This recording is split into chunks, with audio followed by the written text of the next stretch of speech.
Hello, friends. Less than a week ago, Russia launched one of its largest missile and drone attacks on Ukraine. 1,500 drones, 50 cruise and ballistic missiles. And yesterday, the response came flying toward Moscow and other Russian cities. Просто. Товарищи, это пизда. Химки хуй. Блядь, просто какой-то. Я в ахуе. Просто в ахуе.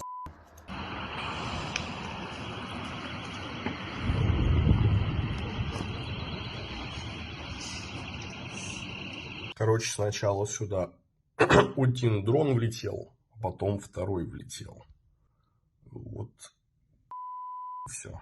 Вот так вот по фасадику. Короче, происходит полный пи*** со всех сторон. Все, сирены включили. Я выбежала из дома, собрала сумку, собаку.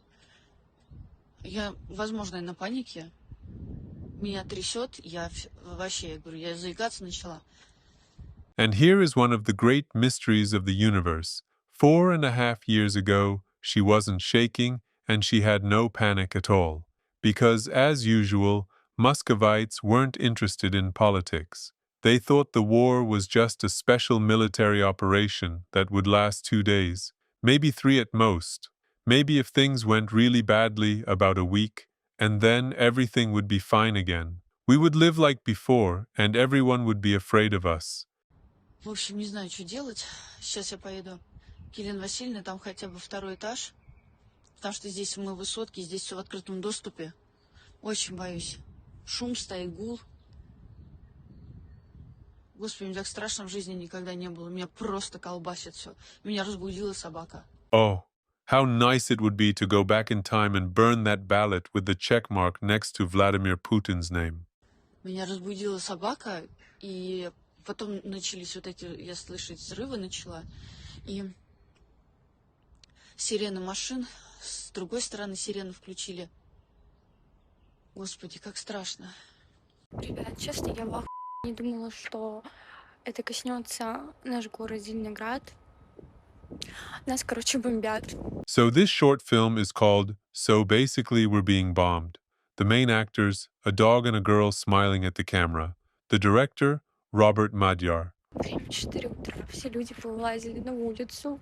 Я сначала думала, это гроза, я спутала что-то с грозой. Но нифига. At first, I thought it was a thunderstorm, because surely Moscow can't be bombed, right?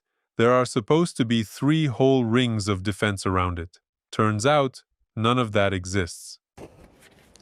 Мне звонит мой дедушка и говорит, что нас бомбят. Я вижу вдалеке, как все горит. И я просто в полном шоке, у моей собаки бьется сердце. Я не знаю, как на это реагировать. Я не думала, что война вот так вот нас коснется. Я просто не думала. Благословенного утра, друзья. Вот с 4 часов уже на парковочке мы. Массированная атака беспилотников по Химкам. Зато с соседями начали знакомиться. Общаться, а то живем. Дом в 19-м году сдан. И не здороваемся друг с другом. А сейчас сколько общих тем оказывается у нас.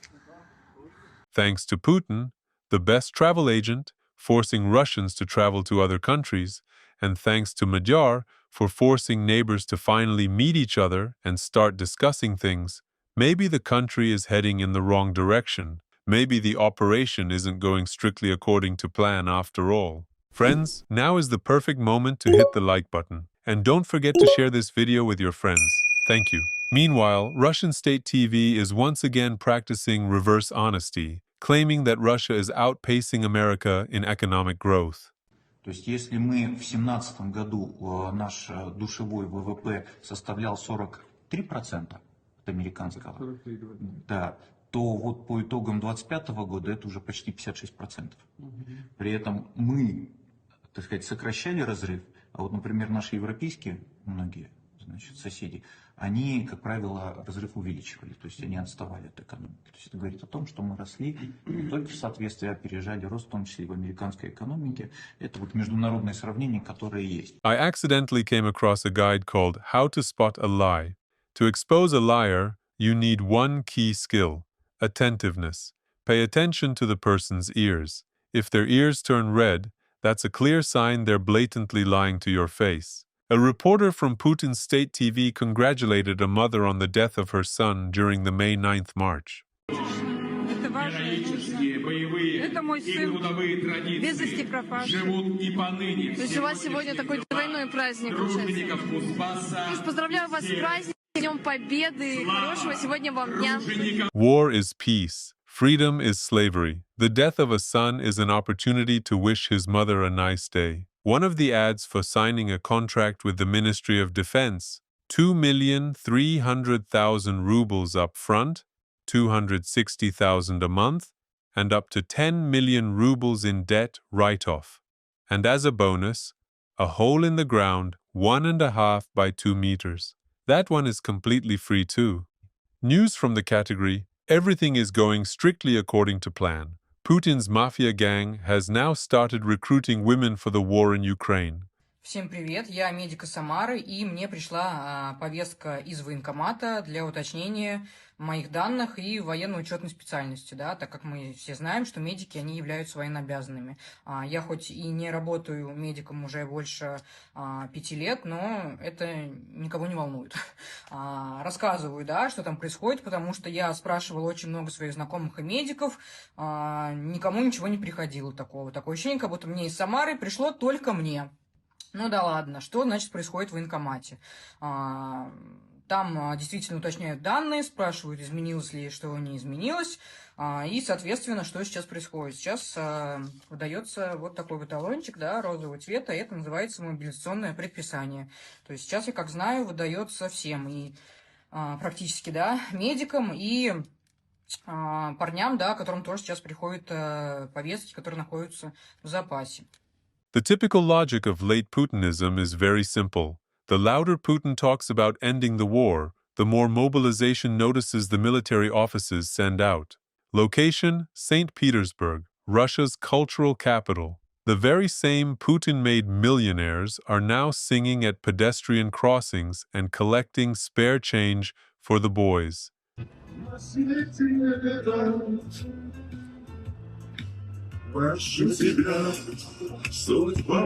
Well, looks like they really did make it big, got rich, rose in society, earned public respect, got a job in the administration, an office, a company car, and a secretary.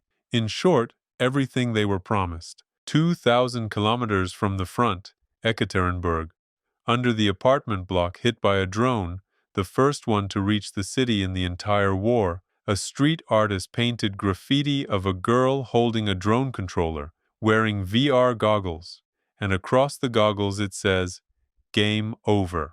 Friends, thank you for being here and for continuing to support me. If you like what I do and want to support the channel, you're welcome to join my Patreon, where for just $3 a month you get access to new videos 24 hours before they go public, posts, polls, and also exclusive videos. For example, one video is about the psychology of Putinism, how resentment, fear, KGB paranoia, and the cult of violence were turned into an entire state religion, one that sends Russians to die in Ukraine. The second is about Russia's black widows, women who marry soldiers and wait for the payout after their deaths. And a third on how the Kremlin gnome sold Russia to China for next to nothing.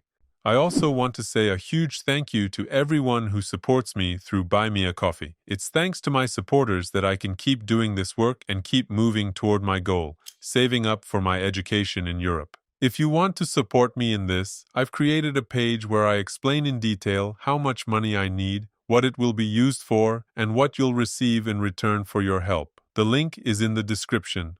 If I manage to raise at least half of the total goal, I'll already be able to start preparing the documents for a student visa. Right now, I have 101 incredible patrons. Please, let's hit 105. Not saying goodbye. See you very soon.